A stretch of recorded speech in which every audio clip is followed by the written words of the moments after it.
Hi అండి, నమస్తే. ఈరోజు ఈ వీడియోలో మనం వరలక్ష్మి వ్రతం గురించి తెలుసుకోబోతున్నాం. వరలక్ష్మి వ్రతం ఎలా చేసుకోవాలి, ఎప్పుడు వరలక్ష్మి వ్రతం చేసుకుంటే మంచిది, వరలక్ష్మి వ్రతం ఎలా చేసుకుంటే లక్ష్మీదేవి అనుగ్రహం మనపై ఉంటుందో ఇప్పుడు మనం తెలుసుకుందాం. వరలక్ష్మి వ్రతం హిందూ సాంప్రదాయంలో ఎంతో విశిష్టత చోటు చేసుకుంది. ముఖ్యంగా దక్షిణ భారతదేశంలో స్త్రీలు ఆచరించే ఒక ముఖ్యమైన వ్రతం ఈ వరలక్ష్మి వ్రతం. ఇది శ్రావణ మాసంలో పౌర్ణమికి ముందు వచ్చే శుక్రవారం రోజు జరుపుకుంటారు. 2025వ సంవత్సరంలో ఆగస్టు 8వ తేదీ శుక్రవారం నాడు ఈ వరలక్ష్మి వ్రతం జరుపుకోనున్నారు. ఈ వరలక్ష్మి వ్రతం రోజున లక్ష్మీదేవిని నిష్ఠతో భక్తి శ్రద్ధలతో పూజిస్తే భోగభాగ్యాలు కలుగుతాయని ప్రగాఢ విశ్వాసం. అష్టలక్ష్ములు అంటే ధనం, భూమి, విజ్ఞానం, ప్రేమ, కీర్తి, సంతోషం, శాంతి, బలం అష్టలక్ష్ముల రూపంలో ఉంటాయని అంటారు.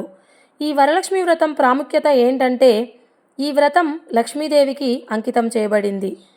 వరలక్ష్మి అంటే వరాలను ప్రసాదించే లక్ష్మీదేవి. భక్తి శ్రద్ధలతో ఈ వరలక్ష్మి వ్రతాన్ని ఆచరించడం ద్వారా అష్టలక్ష్మి ఆశీస్సులు పుష్కలంగా లభిస్తాయని, తద్వారా ధనం, ధాన్యం, ఆయుష్, ఆరోగ్యం, సంతానం, విజయం, కీర్తి ప్రతిష్టలు, శాంతి, ఆనందం, శక్తి వంటి అష్టైశ్వర్యాలు సిద్ధిస్తాయని భక్తుల ప్రగాఢ విశ్వాసం. ముఖ్యంగా పెళ్ళైన వివాహిత మహిళలు తమ కుటుంబం శ్రేయస్సు, భర్త ఆరోగ్యం, దీర్ఘాయుషు, పిల్లల భవిష్యత్తు కోసం ఎంతో నిష్ఠతో ఈ వరలక్ష్మి వ్రతాన్ని ఆచరిస్తారు. ఈ వ్రతం గురించి సాక్షాత్తు లయకారుడైన పరమేశ్వరుడే పార్వతీదేవికి వివరించినట్లు స్కాంద పురాణం చెబుతోంది. వరలక్ష్మి వ్రతం పూజా విధానం ఏంటో ఇప్పుడు మనం తెలుసుకుందాం. వరలక్ష్మి వ్రతం ఆచరించే రోజు ఉదయాన్నే నిద్రలేచి తలస్నానం చేసి ఇంటిని పూజ గదిని శుభ్రం చేసుకోవాలి. పూజ గదిలో మండపాన్ని ఏర్పాటు చేసుకోవాలి. అనంతరం బియ్యపు పిండితో ముగ్గు వేయాలి. దానిపై కలశాన్ని ఏర్పాటు చేయాలి. కలశంలో బియ్యం లేదా నీరు పోసి తమలపాకులు, నాణాలు, పసుపు, కొబ్బరికాయను దానిపై ఉంచాలి. కొబ్బరికాయకు పసుపు కుంకుమ పెట్టి అమ్మవారి విగ్రహాన్ని అలంకరించాలి. చీరతో కలశాన్ని అలంకరించడం మన ఆచారం. కలశం వెనుక లక్ష్మీదేవి పటం లేదా విగ్రహాన్ని ప్రతిష్ఠించాలి.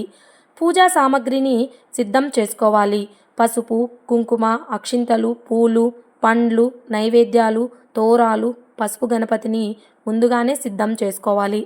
తోరాలు ఎలా తయారు చేసుకోవాలంటే, తెల్లటి దారాన్ని 5 లేదా 9 పోగులు తీసుకొని పసుపు రాసి దానికి 5 లేదా 9 పూలతో ముడులు వేసి తోరాలను తయారు చేయాలి. ఈ తోరాలను పూజకు ముందు పూజించాలి. వరలక్ష్మి వ్రతం నాడు పసుపు గణపతిని ముందుగా పూజించాలి. పూజ నిర్విఘ్నంగా జరగాలని గణపతిని ప్రార్థించాలి. కలశంలోని దేవతలను ఆవాహన చేసి పూజించాలి. అమ్మవారిని అష్టోత్తర శతనామావళి లేదా ఇతర స్తోత్రాలతో పూజించాలి. ముందుగా సిద్ధం చేసుకున్న తోరాలను పూజించి ఒక తోరాన్ని కుడి చేతికి కట్టుకోవాలి.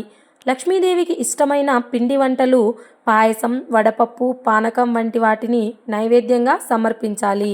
వరలక్ష్మి వ్రతకథను చదవడం లేదా వినడం చేయడం ఎంతో శుభప్రదం. పూజ ముగింపులో లక్ష్మీదేవి అమ్మవారికి మంగళహారతి ఇవ్వాలి. చివరిగా కుటుంబ సభ్యులతో కలిసి అమ్మవారికి ప్రదక్షిణలు చేయాలి. ఈ విధంగా వరలక్ష్మి వ్రతం నాడు ఇలా పూజ చేసుకోవడం వల్ల ఆ తల్లి అనుగ్రహం ఎల్లప్పుడూ మీపై, మీ కుటుంబ సభ్యులపై ఉంటుందని పండితులు చెబుతున్నారు. వీడియో కనుక నచ్చితే లైక్ చేయండి, షేర్ చేయండి. ఇలాంటి మరిన్ని వీడియోస్ కోసం మన ఛానల్ని సబ్స్క్రైబ్ చేసుకోండి.